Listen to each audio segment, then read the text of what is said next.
नमस्कार साथियों, स्वागत है आप सभी का अंकित इंस्पायर्स इंडिया पर। मैं हूं अंकित अवस्थी। मिडिल ईस्ट के अंदर दर दर पल पर बदलते हालात में फिलहाल का अपडेट गहरा चिंताजनक है।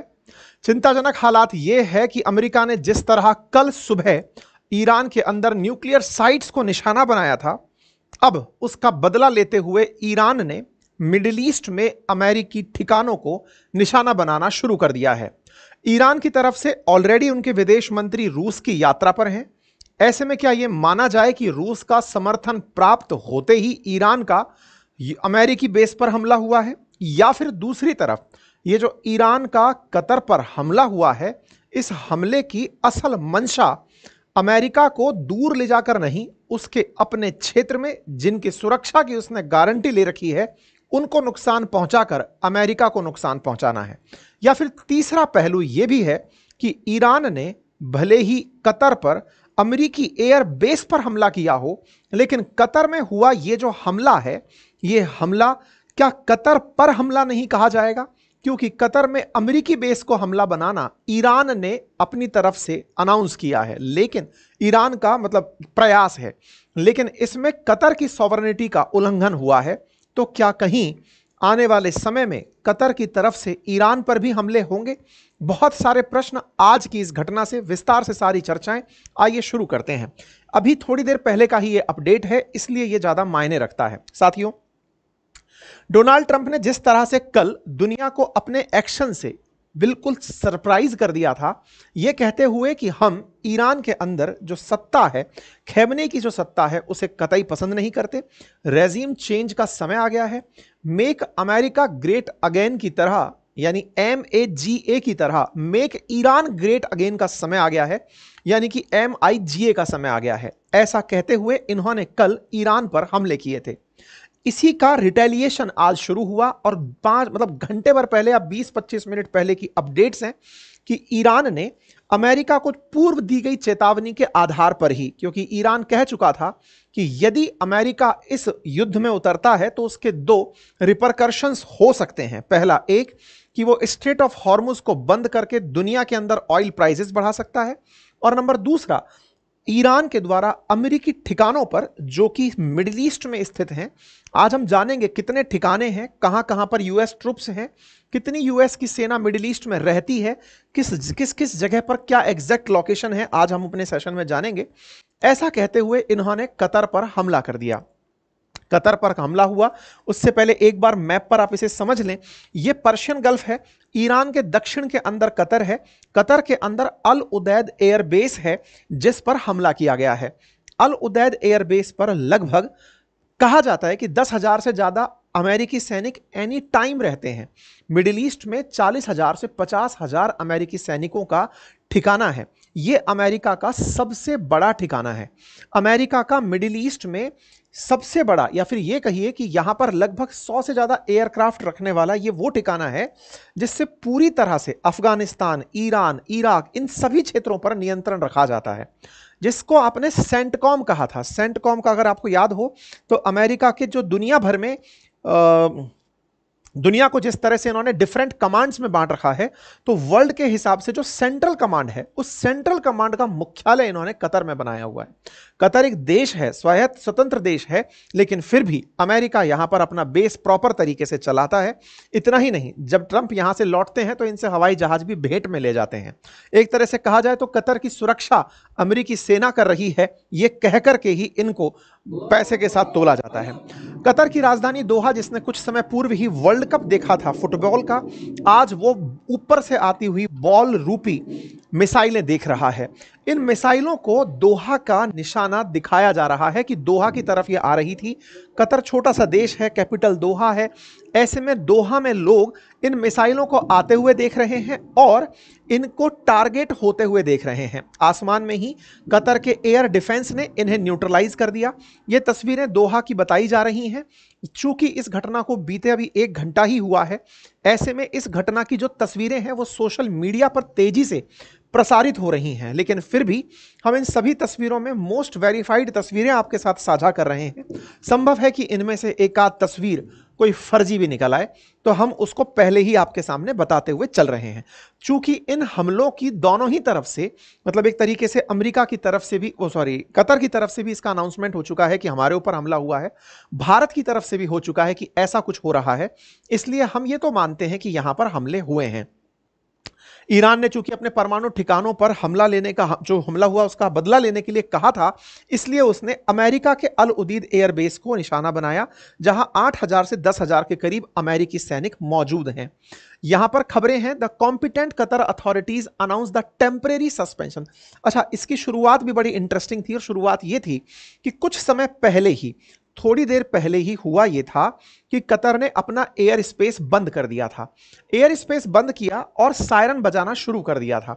इसका मतलब यह माना गया कि कतर को यह जानकारी लग गई थी कि उसी के ऊपर हमला होने वाला है। अल उदैद एयरबेस जो कतर के अंदर है, उसे टारगेट किया जा रहा है। इससे एक बड़ा सवाल निकला, और बड़ा सवाल यह था कि कतर को बताया किसने कि उसके ऊपर हमला होने जा रहा है। तो मेरे प्यारे साथियों, अपडेट यह है कि ईरान ने ही कतर को इन्फॉर्म किया था कि हम तुम पर हमला करने आ रहे हैं, लेकिन तुम हमारे भाई हो, मित्र हो, क्योंकि कतर मध्यस्थता को बढ़ावा देता है। कतर है जो सबके बीच में मध्यम मार्ग अपनाता है। कतर थोड़ा प्रो ईरान है।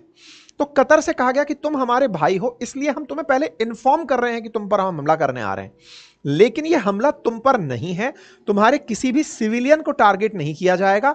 यह ईरान की तरफ से लेटर ऑन बयान भी आ गया है। हमने अमेरिकी बेस को निशाना बनाया है। आपको क्या लगता है कि अमेरिकी बेस को निशाना बनाना कतर के अंदर अमेरिका के ईरान के लिए इतना आसान रहा होगा? देखिए, इस हमले भले ही न्यूट्रलाइज हो गए हों, लेकिन ईरान ने अपना सिंबॉलिक संदेश दे दिया कि हम इस बात से नहीं डरते कि हम आपके यहां पर हमला कर सकते हैं। ऐसा कहते हुए ईरान ने कतर के अंदर अल उदैद एयरबेस पर निशाना बनाया, और कुछ मिसाइल के जो डेब्रिस हैं वो दोहा के अंदर सड़कों के किनारे भी पड़े पाए गए हैं। ये सब हुआ कैसे? तो मैंने जैसे आपसे पहले भी कहा कि अमेरिका ने जिस तरह से इस हमले को टारगेट किया था, जिसमें अमेरिकी बॉम्बर्स ने जाकर के नातांज जैसे जो इनके यूरेनियम एनरिचमेंट प्लांट हैं उन्हें निशाना बनाया गया था। इस पूरी प्रक्रिया के अंदर अमेरिका जिस तरह से ईरान को बार बार धमकाता आ रहा था कि हम तुम पर हमला कर दिए हैं, तुम हम पर मत करना, अदरवाइज परिणाम बदल जाएंगे, लेकिन साहब ट्रंप की धमकियों का ईरान पर कोई असर नहीं हुआ। ईरान ने अल्टीमेटली यहां पर एक डिप्लोमेटिक मूव भी चालू किया, और वो ये था कि इन्होंने आज ही, हालांकि हमने कल रात को अपने इसी टाइम पर सेशन में आपको बता दिया था कि ईरान ने अपने फॉरेन मिनिस्टर को रशिया भेजा है। वो रशिया जाकर के पुतिन से मिलने गए हैं। तो ये पुतिन से मिलने गए, आज इनकी पुतिन से बातचीत हुई, उसका वीडियो जारी हुआ। लेकिन एक बड़ा ही इंटरेस्टिंग वाकया हुआ कि जो वीडियो जारी हुआ उसके माध्यम से जो संदेश निकल कर आया वो बिल्कुल वैसा था। कैसा था कि ईरान की मतलब पुतिन की तरफ से कहा जा रहा है कि हमारी पोजीशन जो वर्तमान इवेंट पर है वो सबको अच्छे से पता है, ये क्लियर है, स्पेसिफिक है, डिटेल्ड है। हमने आपको अपनी विदेश मंत्रालय की तरफ से बता दिया था कि हमारा मतलब हम इस मुद्दे को यूनाइटेड नेशन सिक्योरिटी काउंसिल तक लेकर गए हैं। मतलब पुतिन यहां पर जो भाषण दिए वो ईरान को यह कहने का था कि हम आपका मसला यूनाइटेड नेशन सिक्योरिटी काउंसिल में लेकर के चले गए हैं, यूएनएससी में हम मुद्दा लेकर चले गए हैं। यह बात ईरान को पुतिन कहते हुए सुनाई दे रहे हैं। लेकिन क्या ईरान यही मांगने गया था या कुछ और, या फिर कैमरे पर नहीं आया? क्योंकि अल्टीमेटली जब यह मीटिंग खत्म हुई है उसके बाद कतर पर हमला हुआ है। क्या यह माना जाए कि ईरान को यह आश्वासन पुतिन से दिया गया कि आप पर अब अगर अमेरिकी हमला होता है तो हम आपको कुछ ना कुछ जरूर देंगे? इस बीच में इजराइल का क्या स्टैंड रहा? क्योंकि यह तो सब अमेरिका का शुरू किया हुआ है। इजराइल के ऊपर हो रहे हमलों की जगह कतर में अमेरिकी बेस पर हमला हो गया है। इन सब के बारे में केवल यही कहा जा सकता है कि यह मानते ही हैं कि यह सब किया धरा इजराइल का है, लेकिन अमेरिका जबरदस्ती आ गया, और इस जबरदस्ती में अब चूंकि वो आ गया है तो हमें उसको भी निशाना बनाना पड़ेगा। अब बड़ा सवाल है कि कतर को निशाना बनाया, ऐसे में अमेरिका के कुल कितने ठिकाने हैं दुनिया में? साहब कुल 750 बेसिस पर अमेरिका है। अकॉर्डिंग टू 2022 में जो रिपोर्ट आई, दुनिया भर में अमेरिका के जो ठिकाने हैं वो लगभग 750 जगह पर हैं। और अगर बात मिडिल ईस्ट की जाए तो मिडिल ईस्ट के अंदर भी इनके लगभग 19 ठिकाने हैं। मिडिल ईस्ट के अंदर 19 लोकेशंस पर हैं और 19 लोकेशंस में भी इनकी 8 परमानेंट बेस हैं। वो हैं बहरेन में, इजिप्ट में, इराक में, जॉर्डन में, कुवैत, कतर, सऊदी अरेबिया और यूनाइटेड अरब अमीरात। इन क्षेत्रों में इनके अपने परमानेंट बेसेस हैं। यानी ईरान के सामने लगभग जो भी देश बैठे हैं जो सुन्नी बहुल राष्ट्र हैं, उन सभी के अंदर अमेरिका ने अपने लगभग ठिकाने बना रखे हैं जो प्रो अमेरिका हैं। एक समय था 1958 का, जब बैरूत क्राइसिस हुआ, तब इन्होंने पहली बार अपने सैनिक भेजे थे, लेकिन फिर यहां पर ठिकाना ही इन्होंने बना लिया। वर्ष 2025 के मध्य में लगभग मिडिल ईस्ट में ही अमेरिका के 40 से 50 हजार सैनिक एट ए टाइम प्रेजेंट रहते हैं। जिस अल उदैद एयरबेस की कतर में बात हो रही है, इस एयरबेस पर 10,000 सैनिक एट ए टाइम प्रेजेंट रहते हैं। यह जगह इतनी फेमस है क्योंकि यहां पर यूएस का जो सेंट्रल कमांड है, दुनिया को पूरी अमेरिका ने पूरी दुनिया को अपने कमांड में बांटा हुआ है। इनमें से जो सबसे सेंसिटिव कमांड है that is US cent command, CENTCOM जिसे कहते हैं। इसका एक तरह से समझिए हेडक्वार्टर अमेरिका ने कतर के इस अल उदैद एयरपोर्ट पर बनाया हुआ है। इस अल उदैद में लगभग 100 से ज्यादा एयरक्राफ्ट एनी टाइम प्रेजेंट रहते हैं। बड़ी संख्या में ड्रोन यहां पर रहते हैं। मिडिल ईस्ट में इनका सबसे बड़ा एयरबेस है। 1996 में यह स्थित बनाया गया था। लगभग 60 एकड़ में यह फैला हुआ एयरबेस है, या फिर यह कहा जाए तो इनका बेस है जहां पर हवाई जहाज प्रेजेंट है। इनको अमेरिका ही यूज करता है। अब ईरान का कहना है कि यूके और यूएस और यूके ने मतलब इसमें एक और अपडेट भी है, और वो ये है कि कतर के अंदर जो यूएस यूके सिटीजन्स हैं उनको कहा जा रहा है कि तुम जाके सब सुरक्षित हो जाओ। ईरान बढ़िया तरीके से सबको धमकाया जा रहा है और कह रहा है कि अमेरिका को इजराइल खींच करके ले आया।